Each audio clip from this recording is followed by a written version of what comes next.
राठौर सत्ता को खुली चुनौती दे रही है, तो हम नेहा सिंह राठौर के पक्ष में खड़े हैं। हम अभिव्यक्ति की आज़ादी के पक्ष में खड़े हैं।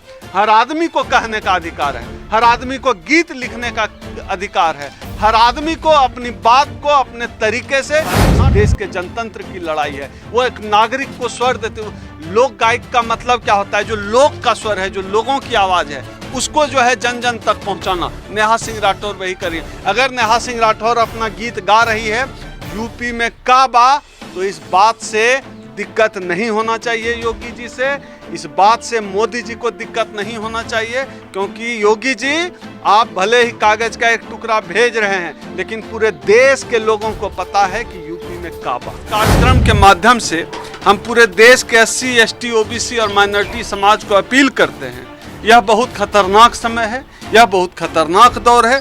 आइए मिलकर लड़ते हैं, मिलकर लड़ेंगे तो ज़्यादा ताकत से लड़ पाएंगे।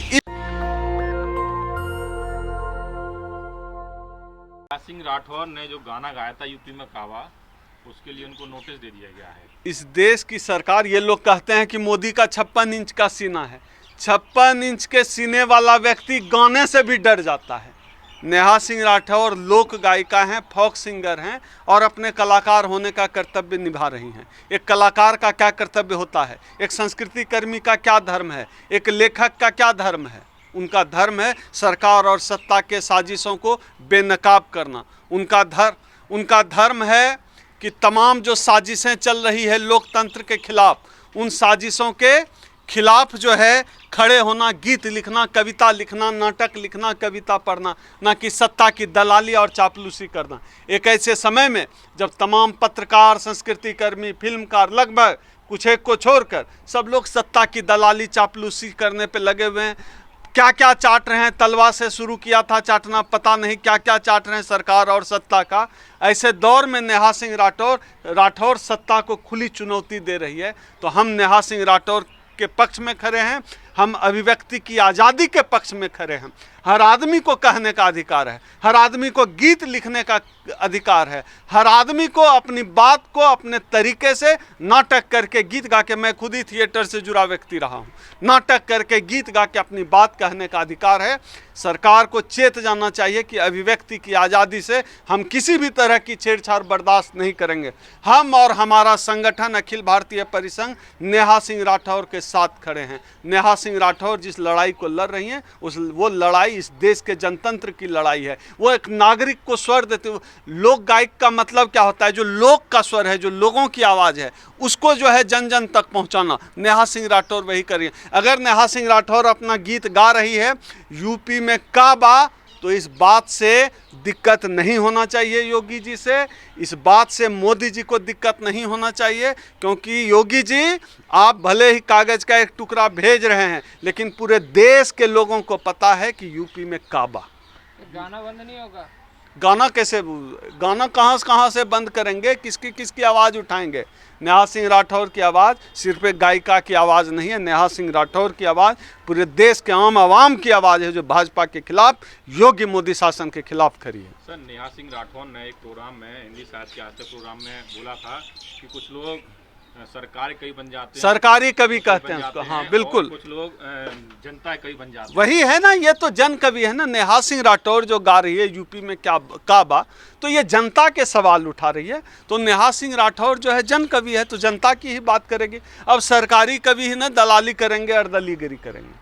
तो सर, यूपी में उन्होंने यही तो पूछा क्या बात, तो मैं भी वही कह रहा हूं कि आप नेहा सिंह राठौर की आवाज़ दबा नहीं सकते हैं नोटिस भेज के, क्योंकि सबको पता है कि यूपी में काबा। पूरे देश में जिस तरह से SC, ST, OBC समाज की हकमारी हो रहा है, पूरे देश को जिस तरह से निजीकरण के नाम पर टुकड़े टुकड़े में बेचा जा रहा है, पूरे देश के तमाम संवैधानिक संस्थाओं पर जिस तरह से मनुवाद का कब्जा हो गया है, जिस तरह से नई संसद भवन बनी है, उसका नाम जो है ये लोग गोलवलकर के नाम पे रखने की साजिश कर रहे हैं। इन तमाम मुद्दों पर, दलित उत्पीड़न का सवाल है, इन तमाम मुद्दों पर हमने पूरे देश में आज एक कार्यक्रम लॉन्च किया है, जिसका नाम है साथ चलो मिलकर लड़ो। इस कार्यक्रम के माध्यम से हम पूरे देश के SC, ST, OBC और माइनॉरिटी समाज को अपील करते हैं, यह बहुत खतरनाक समय है, यह बहुत खतरनाक दौर है। आइए मिलकर लड़ते हैं, मिलकर लड़ेंगे तो ज़्यादा ताकत से लड़ पाएंगे। यह जो साथ चलो मिलकर लड़ो हमारा कैंपेन है, इस कैंपेन के अंतर्गत हम लोग पूरे देश में राउंड टेबल कॉन्फ्रेंस कराएंगे। पिछले 11-12 फरवरी को हमने दिल्ली के कॉन्स्टिट्यूशन क्लब में देश भर से लोगों को बुलाया था, 400-500 लोग आए और हमने वहाँ पे राउंड टेबल कॉन्फ्रेंस करने का काम किया। इस कड़ी को अब उस राउंड टेबल कॉन्फ्रेंस को हम लोग अब गांव-गांव तक, जन जन तक ले जाने के लिए पूरे देश में कार्यक्रम चलाएंगे। आपके चैनल के माध्यम से जो भी हमारे इस कैंपेन से जुड़ना चाहते हैं, जिनको लगता है कि आरक्षण बचाने की लड़ाई उनकी भी लड़ाई है, जिनको लगता है कि निजीकरण पर रोक लगनी चाहिए, जिनको लगता है कि कॉलेजियम सिस्टम बंद होना चाहिए, जिनको लगता है कि देश भर में दलित उत्पीड़न की घटनाएं बढ़ गई है उस पर रोक लगनी चाहिए, जिनको लगता है कि संविधान की रक्षा जरूरी है, हम लोग उनके लिए यह कैंपेन लॉन्च कर रहे हैं। साथ चलो मिलकर लड़ो। जो भी साथी पूरे देश से SC ST OBC समाज के जो भी साथी इस लड़ाई से जुड़ना चाहते हैं, मेरा नंबर है 8789325595। इस मोबाइल नंबर पर मुझसे सीधे संपर्क कर सकते हैं, इस लड़ाई से जुड़ सकते हैं, अपने यहाँ कार्यक्रम करा सकते हैं। आप चाहें तो मुझे बुला सकते हैं, हमारे दिल्ली के कार्यक्रमों में हिस्सा ले सकते हैं।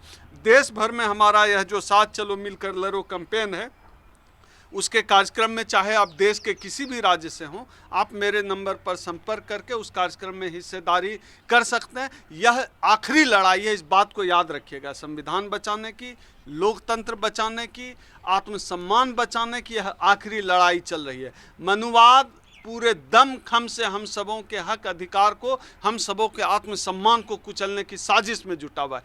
आज भी अगर यह समाज टूटकर बिखरा रहा, साथ मिलकर नहीं लड़ा, हम इस लड़ाई को हार जाएंगे। हमारा आत्मसम्मान कुचला जाएगा, आरक्षण खत्म हो जाएगा, कुछ नहीं बचेगा, हम खाली हाथ हो जाएंगे। इसलिए आइए इस मुहिम का हिस्सा बनिए, साथ चलो मिलकर लड़ो। यह लड़ाई केवल अखिल भारतीय परिसंघ की नहीं है, डॉक्टर उदित राज जी की नहीं है, बल्कि यह लड़ाई आपकी लड़ाई है। यह लड़ाई आपके आत्मसम्मान की लड़ाई है। यह लड़ाई बाबा साहब ने जिस मिशन को खड़ा किया, जिस मिशन को चलाया, उसकी लड़ाई है। यह लड़ाई मान्यवर कांशीराम साहब के संघर्षों की लड़ाई है। यह लड़ाई आपको आपके होने का एहसास दिलाएगा। याद रखिए, अगर आप इस लड़ाई से चूक गए, इस मुहिम से नहीं जुड़े, तो आने वाली पीढ़ी आपको कभी माफ़ नहीं करेगी, क्योंकि यह करो या मरो का दौर है और हमने तय कर लिया है, हम लड़ेंगे। लड़कर अगर मरना भी होगा हमें, तो हम लड़कर मरेंगे। इसलिए हमारा यह कैंपेन है। सर, जैसे कि आपने कहा कि दलितों का ऊपर जो उत्पीड़न हो रहा है, सर अभी बागेश्वर धाम के जो शास्त्री धीरेन्द्र शास्त्री, उनके भाई तमंचे की नोक पर दलितों के साथ बदतमीजी कर रहे हैं सर, तो सर कैसे आप साथ मिलकर? ये धीरेन्द्र शास्त्री पागल है, विक्षिप्त है, मानसिक रूप से विकलांग है। धीरेन्द्र शास्त्री को जेल में डाल देना चाहिए और इसके भाई को जितनी जल्दी हो बांध कर रखना चाहिए, जंजीर में जकड़ कर ऐसे आदमी को रखना चाहिए। धीरेन्द्र शास्त्री महापागल है, मानसिक रूप से दिवालिया हो चुका है। और मैं लोगों से अपील करता हूं, अपने समाज के लोगों से, धीरेन्द्र शास्त्री के आसपास से नहीं गुजरें। क्या पता वो हपक लेगा, दांत काट लेगा, मारने पीटने दौड़ जाएगा। पागल है वो आदमी धीरेन्द्र शास्त्री, उसका भाई अपराधी है। ऐसे लोगों पे रोक लगे। धीरेन्द्र शास्त्री वो असंवैधानिक बात कर रहा है, इसलिए मैं पागल और विक्षिप्त कहता हूं धीरेन्द्र शास्त्री को। जो आदमी भारत के संविधान के खिलाफ बात करता हो, वो आदमी पागल है, वो आदमी विक्षिप्त है, वो आदमी देशद्रोही है। ऐसे आदमी के ऊपर सेडिशन चार्ज लगना चाहिए, जेल में डालना चाहिए, जंजीर में जकड़ के हाथ पैर बांध के पेड़ से लटका देना चाहिए धीरेन्द्र शास्त्री को। यह महापागल आदमी है, संविधान द्रोही आदमी है, देशद्रोही आदमी है। जैसा कि सर आपने कहा संविधान, ये ठगने का काम करता है, कहता है कि भविष्य वक्ता है। इसके भाई पर SC ST एक्ट लगा, धीरेन्द्र शास्त्री को क्यों नहीं दिखी भविष्यवाणी? गधा बनाता है लोगों का। हम लोग सब खेल समझते हैं। अब SC ST समाज के लोग असली औकात इसको बता देंगे। लग गया ना SC एक्ट, और करें गुंडागर्दी। अब संविधान याद आ गया। पहले भविष्यवाणी जय श्री राम और क्या क्या रामचरितमानस कर रहे थे। अब SC ST एक्ट लगा तो नाना याद पड़ गया, संविधान की बात करने लगे।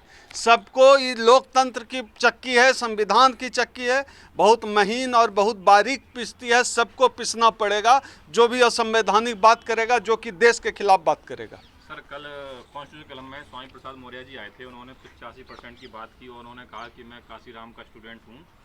तो सर उन्होंने भी एक बात कही थी, जो हमारे प्रधानमंत्री जो संवैधानिक पदों बैठे हैं, वो संविधान की शपथ लेके और संविधान की धज्जियां उड़ाते हैं, आप किस तरह से देखते हैं? मैं पहले मौर्या जी की इस बात से सहमत नहीं हूं कि 85 बनाम फीसद 15 की लड़ाई है, या 95 बनाम 5 की लड़ाई है। इस देश में सवर्णों की आबादी कम हुई है, SC ST OBC की आबादी बढ़ी है।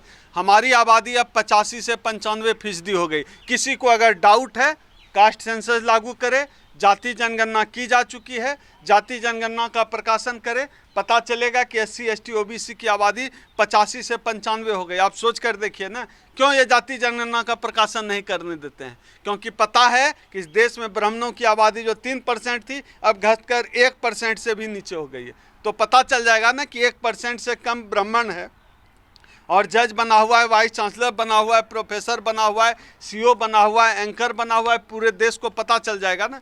इसलिए तो जाति जनगणना का प्रकाशन नहीं करेंगे। हमने यह जो मुहिम छेड़ी है, साथ चलो मिलकर लड़ो, आज जो हमने कैंपेन लॉन्च किया, इस कैंपेन का उद्देश्य है कि जाति जनगणना का सवाल भी उठे।